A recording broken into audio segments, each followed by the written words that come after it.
Агартуучулардын август кеңешмесинен урунтуучулар.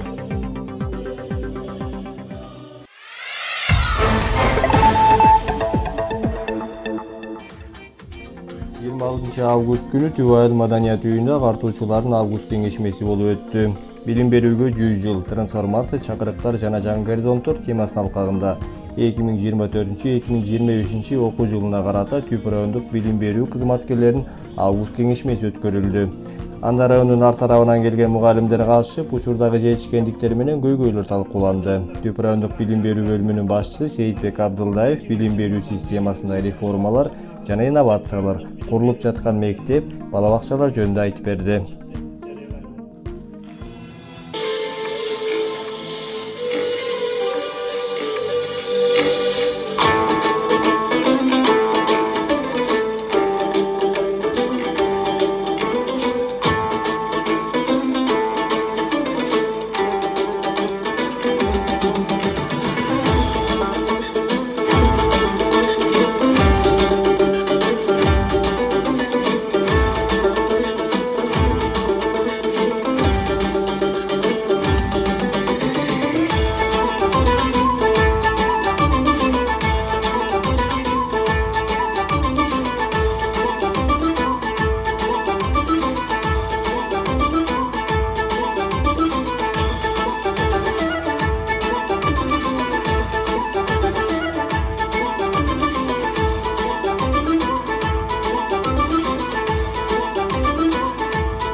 Resim aldanız, ver aldadınız kardalız.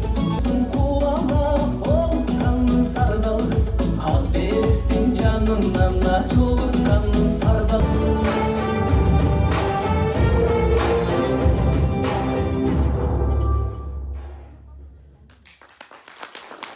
Alamдағы ақ-қараны танытқан мұғалімдер адамзаттың енесі.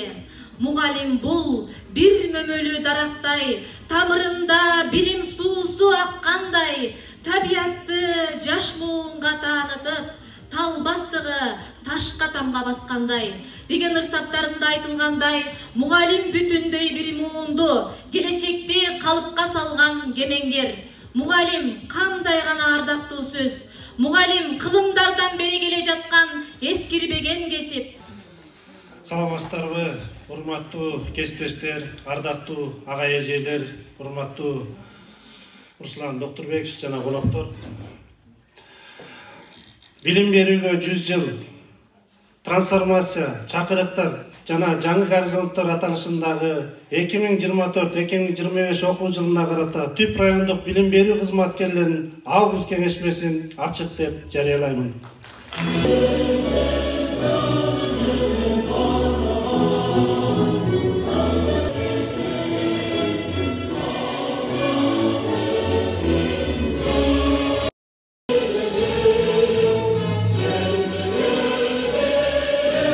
Кыйынчылыктарды жеңүүнүн жана жаңы горизонтторду куруунун бай тарыхы жөнөкөй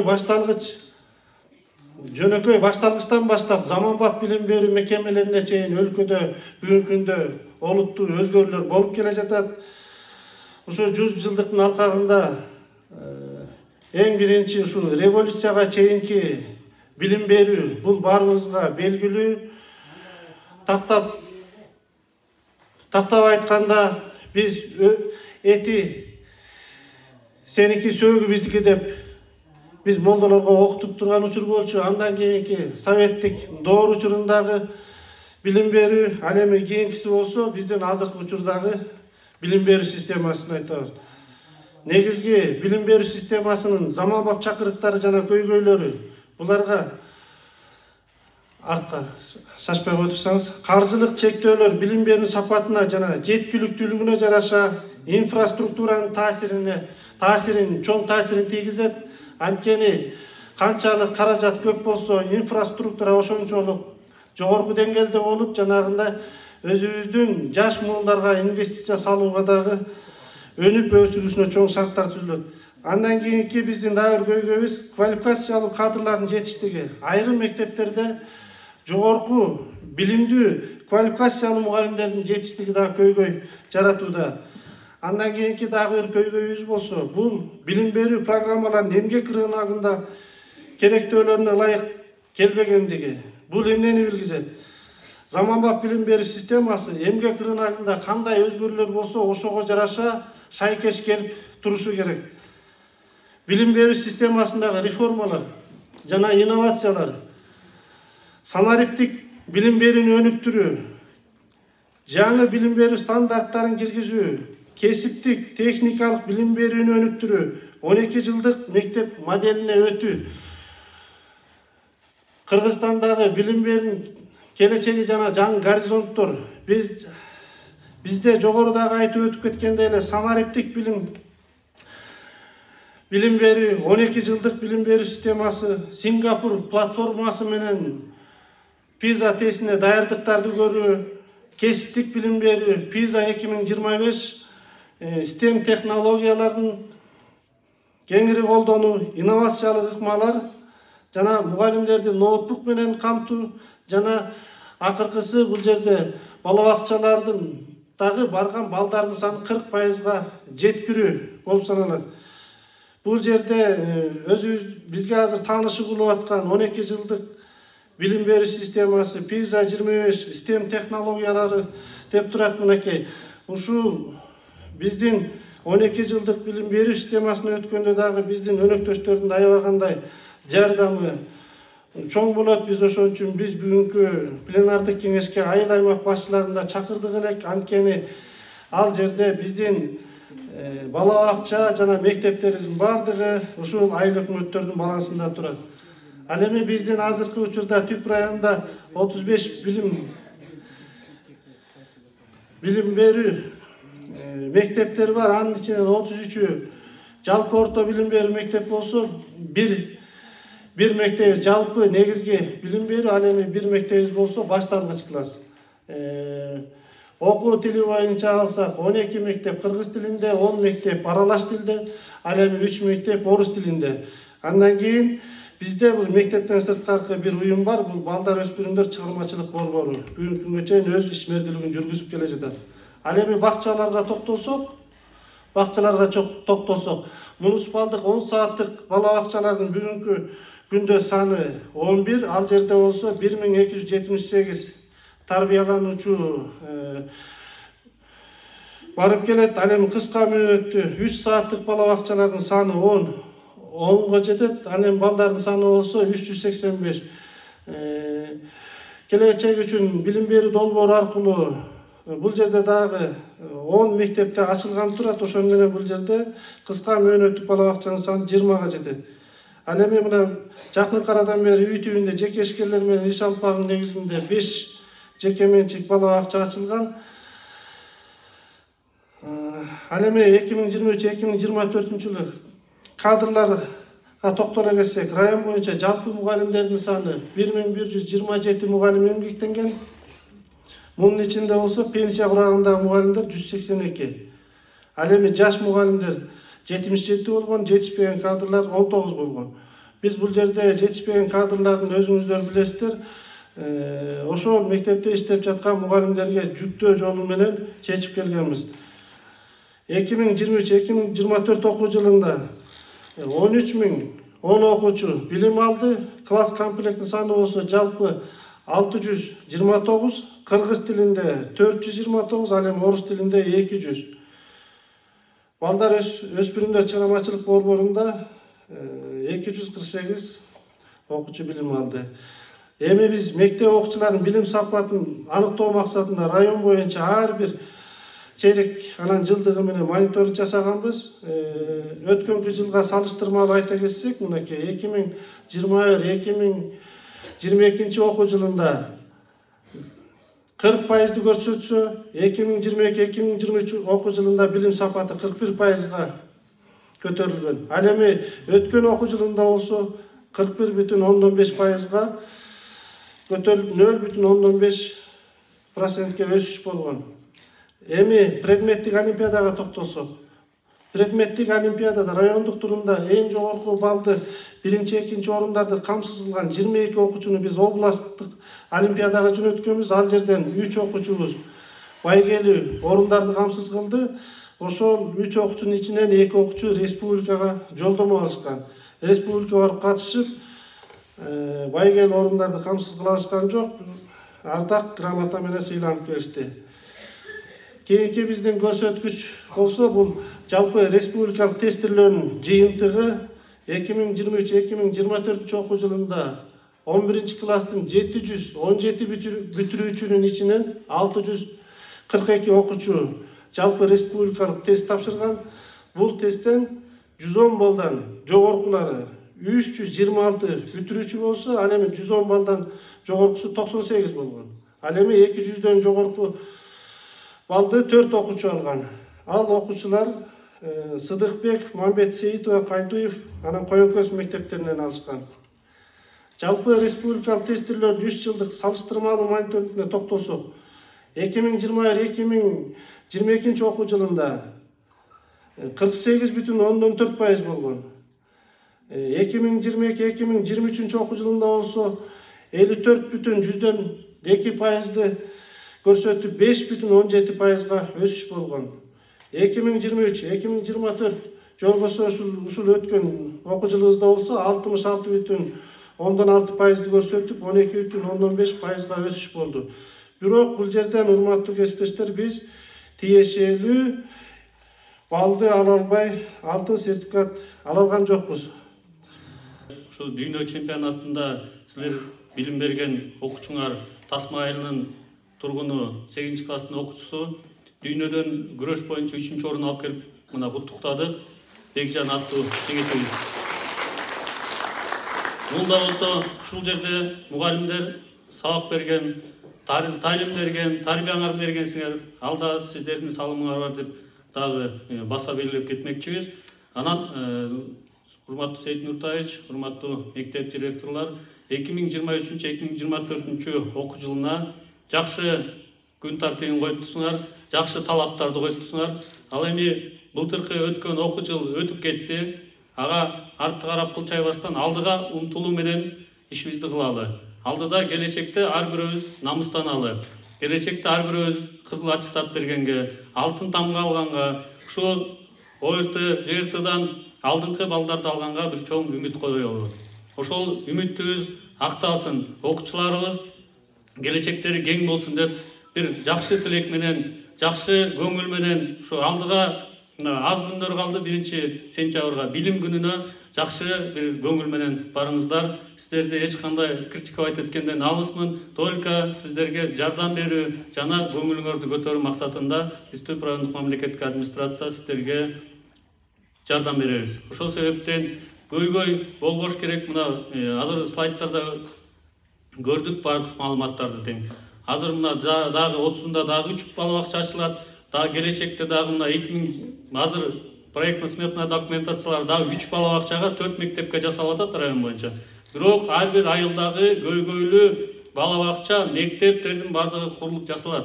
Азыр биз аны планга киргизгенбиз. Мына былтырдагы АТР болгон, билесиздер, барыңыздар ошого менен иштеп атасыңар. АТРдин алкагында 185-токтом жалгыз гана биздин Түп районунда кабыл алынган.